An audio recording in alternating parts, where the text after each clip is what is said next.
mummy let out a sneeze and smashed right through the glass. Adele immediately begged it to heal her sister, but the mummy replied that it wasn't a doctor. Anna had been left in a vegetative state after a long needle pierced her brain. Desperate to save her, Adele came up with a daring plan to resurrect an Egyptian physician who had lived 4,000 years ago. She infiltrated an archaeological team and successfully opened the sealed chamber. Just then, a gun was pressed against the back of her head. These weren't archaeologists at all. They were tomb raiders. They forced Adele to continue solving the ancient traps. Soon, they reached the deepest part of the tomb and lifted out a wooden sarcophagus said to contain the Egyptian healer. David warned that opening the coffin was an act of sacrilege. Is that so? And for taking his gold? No. At that moment, the golden necklace around his neck suddenly came to life and strangled him. A mechanical sound echoed from above.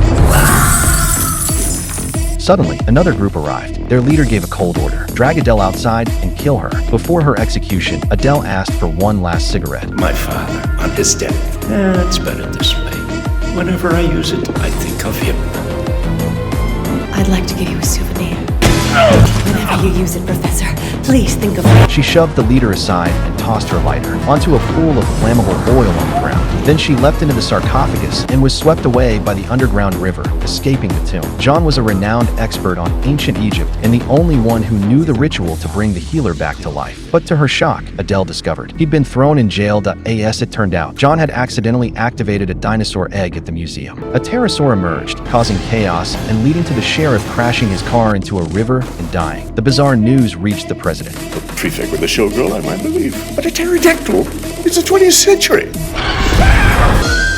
Ring up the Interior Minister. Adele kept urging the president to release John, explaining how crucial he was. But just then, the pterosaur swooped down and attacked the president's beloved dog.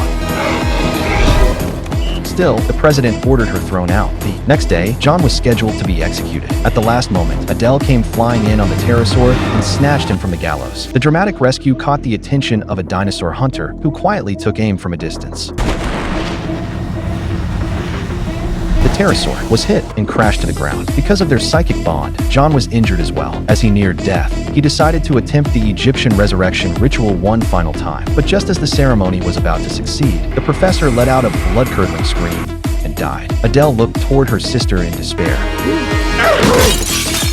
Adele was stunned as it walked toward Anna. She once more pleaded with the ancient healer to save her, but the mummy calmly explained that it was actually a nuclear physicist under the pharaoh's service. Physicians, it said, were typically buried right next to the pharaoh.